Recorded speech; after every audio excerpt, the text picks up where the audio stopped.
Man, oh man, oh man. Welcome in, everybody. Welcome in to the Horseshoe Blues and News. The Colts getting their second loss of the season, dropping to 7-2, losing 27-20 to the Steelers. Those dreaded Pittsburgh Steelers. I think the Colts are like 1-16 against them in the last 50 years or something crazy like that. I saw they can't beat the Steelers in regulation. They struggle with them in the playoffs. It's like the Steelers have their number more often than not. Steelers are home. They had the advantage. They were 3.5-point underdogs, the Steelers, but they went on to get the win. Steelers outplayed the Colts. The defense was phenomenal for the Steelers. Their trash defense dominated today. It was out of this world how great that Steelers defense was. The game plan, Tomlin had him ready. He knew what to do. Destroyed the Colts on all fronts with that defense. Besides that first drive, it was crazy. So the Steelers go to 5-3. The Colts drop to 7-2. But the main thing with this game, the main craziness about this game, is that the Colts had 6 turnovers to 1 of the Steelers, and the Colts lost by 7. That's it. 6 turnovers, and they only lose by 7. So to me, I think that's huge with how good this Colts team is, and they played like garbage all day, all game, besides that first drive. I mean, the Steelers defense, they looked like one of the best defenses in the league, if not the best defense in the league. They had 5 sacks on Daniel Jones for 29 yards. They forced 3 interceptions. So many batted balls and interceptions that just go to their team. Like, everything had to go wrong for the Colts to lose by 7. The Colts had 3 sacks on Aaron Rodgers. I mean, Rodgers threw for 203 yards and a touchdown. They got a fumble at the end. That was the only thing that the Colts got after the game was pretty much out of hand. That was the only time they got a turnover. But 6 turnovers, a muffed punt by Downs because Gold was out. So he muffed the punt, but they didn't let up any points on that drive, but that was ridiculous. That was like the only time the Steelers didn't score off of a turnover. But 3 interceptions by Daniel Jones. I mean, the Colts are not going to win many games where Daniel Jones throws 50 passes. 31 for 50, 342 yards, a touchdown, and 3 picks. But man, the Steelers, with all the pressure and the batted balls, were the main reason for those interceptions. Couple bad passes by Daniel Jones. One of his worst games. That's definitely his worst game of the season. It was horrendous. So it was bad news, horrible, and they couldn't run the ball either. Jonathan Taylor had 14 carries for 45 yards. His long was 9. 9. He didn't get a touchdown. He had less than 50 yards, 45 yards. Daniel Jones had a little touchdown up the middle to get that early touchdown. But the Steelers' defense was all over the place, forcing interceptions, batting balls, bringing the pressure on Daniel Jones, pressured like crazy. It was insane, and 3 sacks. And the Steelers' offense, like I said, they didn't do much. Warren had 16 carries for 31 yards and 2 touchdowns. So under 2 yards a carry, but he had 2 touchdowns. Well, all these short fields from all these turnovers by the Colts. Nobody's going to win. Nobody can win with 6 turnovers. Nobody. Don't you dare do this again, Daniel Jones. Yeah, I mean, I don't like the game plan. I don't like Steichen was doing. He was throwing the ball too much. They didn't try to get Jonathan Taylor on the outside. The runs to the middle weren't working. They got away from the run. He had 12 carries last week for over 150 yards. He had 14 carries today. I know they were behind a bit, but like they didn't stick to trying to develop the running game and passing game. That short to intermediate pass game, the Steelers are all over it. I mean, Pierce had a good beginning with the outside stuff, but the Steelers had the receivers locked up on lockdown. It was wild to see. Austin, 5 catches, 56 yards. Darnell Washington, the big guy, 4 for 43. Gainwell, 4 for 35. Fryermuth, 3 for 27, a touchdown. Junior Smith, 3 for 25. Rodgers spread the ball around, but it's not like he was amazing. I mean, the Colts had no 100-yard receivers all season long. None. 0. Zip. Nothing. Today they had 2 because they had to throw the ball. 6 receptions for 115 yards for Pierce. That guy's amazing. Pittman, 9 for 115, but no touchdowns. But they had to play from behind, so they were throwing the ball everywhere. And the the pressure, the sacks, the interceptions. Like, you can't get sacked 5 times and throw 3 interceptions. Down 6 for 57, touchdown. This guy's playing well. Warren had a really off day. He had a lot of short stuff, 5 catches, 26 yards. It was all short stuff to Warren, which was disappointing. Very disappointing. Taylor had 2 catches for 12. Awful. A couple rough penalties. But that the defense actually held their own with Jalen Jones back, which was nice. I thought he did an okay job. Like DK Metcalf, where was he? Did he even play? Like, he didn't do anything. DK Metcalf had 2 receptions for 6 yards. He didn't do anything. But it was the Colts turnovers. Daniel Jones threw 1 interception right over the middle, right to the Steelers. Like, the pressure, the offensive line is the big thumbs down today. The offensive line was horrendous. I mean, Pierce is the shining star. He was the best player for the Colts all day. Cross played pretty well, I thought. Peratt had 8 tackles. Latu had 2.5 sacks. So Latu, let's go Latu. Man, that guy is getting good. So hopefully this is the turning point for him going further into the season. Latu could be dangerous. 2.5 sacks. He shared the sack with Gallimore, who had a half. But Latu bringing the pressure. Nobody else had any sacks. We needed more from Buckner up the middle. Didn't get much. He had 1 TFL. Latu also had 3 TFLs. 3 tackles for losses, 2.5 sacks. So Latu on the defense, amazing. That's the lone bright spot for the Colts today. I like Pierce, but Latu, this could be his coming out party and ready to play in the second half of the season. Jones is back. I like that. Kenny Moore was okay.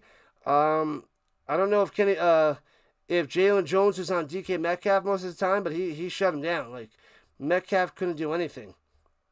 But yeah, the fumbles were brutal. The interceptions were brutal. The offensive line, it was horrendous. Thumbs down for the receivers, even though they had over 100 yards. But that offensive line, the big thumbs down. Jonathan Taylor couldn't get anything going. They couldn't run block for him. They couldn't pass block. They couldn't do anything. It was rough stuff for the Colts. Sad to say. But this could be a good news, because this might get Ballard to say, hey, we got to get another cornerback. We need to get another linebacker. Or we need to get another defensive lineman. They got to make a move. This could force his hand to say, hey, we need another piece to make a playoff run.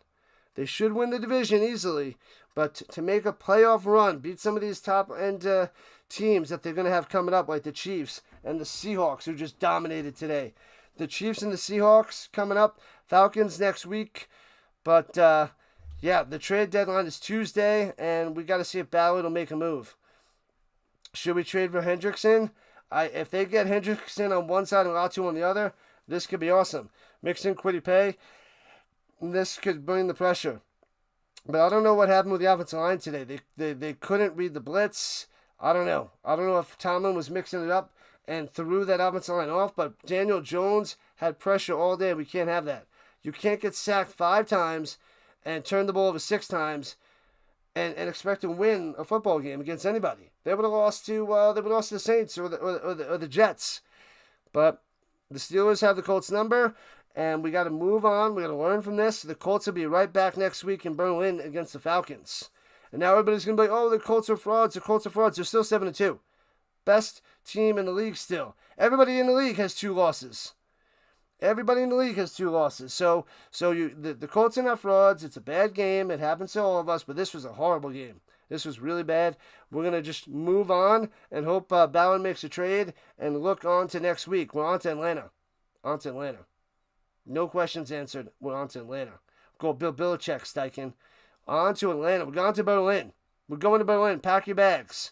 Shuffle up to Berlin. Dominate the Falcons. Come back with an 8-2 record. Moving on up. So the good thing is the Chiefs lost. I mean, the Chiefs are now what? They lost to the Bills. They're what, 5-4? Are they frauds? No, the Colts aren't frauds. It's just a horrible game by a team that knows how to beat the Colts. The Lions lost to the Vikings 27-24. The Lions are 5-3. They're one of the best teams in the league, right? But are they frauds? No. Packers lost to the Panthers 16-13. They scored 13 points against the Panthers. The Packers are now 5-2-1. Are they frauds? No, they're not. Teams lose in the NFL. This is why we watch. Any team can lose anytime. The Steelers are a winning record. They're 5-3. Steelers are 5-3 at the top of the division. Nothing wrong with losing the Steelers. With 6 turnovers. Only by 7. Man, oh man. So, the Packers lose to the Panthers today, 5-2-1. The top teams, big upsets. The Lions lose to the Vikings. The Patriots beat the Falcons by 1 because the Falcons kicker missed an extra point. Otherwise, that could have been overtime. And the Patriots could have lost. But the Patriots are 7-2. With Drake May, are they frauds? I don't think so. They are not frauds. They are good. I hate to say it. I hate the Patriots. Drake May and the Pats team is good. They beat the Falcons by 1. They have 2 losses on the season. They're not frauds. People can lose. But you just need reasons to complain and say the Colts, I told you so, I told you so. No, they're not frauds. The Broncos beat the Texans 18-15, and Bo Nix had to come back again in the fourth quarter to win this game against Stroud, who was injured, and they had Mills out there. That's what it took for the Broncos to come back and win this game and to go 7-2. Are they frauds? I don't think so. You know who beat the Broncos? The Colts. The Broncos are not frauds. They're on top of the division. 7-2. They lost 2 games. They lost to the 2 good games. 2 good teams. Chargers, Colts, by field goals. Broncos pretty good, and they look terrible. Should have lost to the Giants. Should have lost to the Texans, but they won those games. They came back against the Eagles and won. Are they frauds? Are we talking about that? I can't wait to hear the Denver media tomorrow on the way to work, talking about how amazing the Broncos are at 7-2. Well, they love the Chiefs' loss, but it's Broncos, Chargers, Chiefs. But the Broncos not frauds, and they're not playing so great. They got a couple wins, but they're not playing great. Texans are down to 3-5 after the Broncos win 18-15. The Jaguars beat the Raiders 30-29 because they went into overtime. The Jaguars tied it up, forced overtime. They scored a touchdown, the Jags, and then the Raiders scored a touchdown with 16 seconds left. And they're down by 1. They decide to go for 2. Geno Smith throws a pass, deflected the line, incomplete. And the Jaguars win and go to 5-3. Almost losing to the Raiders. And the Jaguars are 5-3. Are they frauds? Well, yeah, they're frauds. All the other ones aren't, but the Jaguars are frauds. But they win, and they're 5-3, the Jaguars. And they almost lost to the Raiders. This is the NFL, people. Any team can win, any team can win, and any team can win, and any team can win or lose. Any given Sunday, Saturday, Monday, Friday, Thursday, whenever they play games, any team can win. Just how do you win? How do you lose? Who are you beating? Who are you losing to? How good does your team look? Colts look pretty good, apart from this one horrendous game. Watch the games. Lions lost. Packers lost. Jaguars and Broncos almost lost, and the Pats almost lost. It's crazy. The Chiefs just lost to the Bills. Bills and Chiefs probably going to be in the playoffs. If the season ended right now, the Chiefs would be out of the playoffs. You talking about them being frauds? Oh, but it was the Bills. They lost to the Bills. Yeah, I know. But they're out of the playoffs at the moment. This is why we watch, so we can talk and discuss. Colts are not frauds. They lost to the Steelers. We're moving on. They're 7-2, top of the division. This team's good. Possibly great. Ballard, make a move by Tuesday. We need another piece to shoot us way up and rise on up into the playoffs. We got to make sure we get that number 1 seed locked in, get that bye. Rise up, find a piece. Who are we going to get? Are we going to get a cornerback, linebacker, or edge rusher? That's what we need to know. Colts going to bounce back in Berlin next week. Rising to the top. We're shaking this off. Congratulations, Steelers. Nice win, top of the division. You don't want to play us in the playoffs, though. It's going to be on our turf in Indianapolis. That's where it's going to be. If the Steelers keep winning. If the Ravens don't take that division. So watch out for Lamar. Colts rising up. We're shaking this off. I'm mad, disappointed. That was ugly. That was bad. So many good things that can come out of that. A lot to. Maybe a trade. Losing by 7 to the Steelers after 6 turnovers? I mean, come on. If you have 6 turnovers, you're not losing the game by 1 score.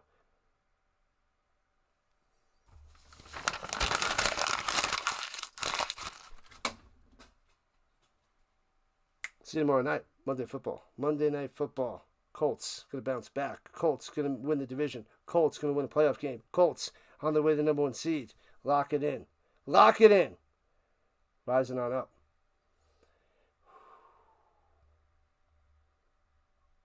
Fear the Colts. They're coming. They're bouncing back. They're going to be angry. Hungry. Angry. Watch out. Colts to the top. Super Bowl champions.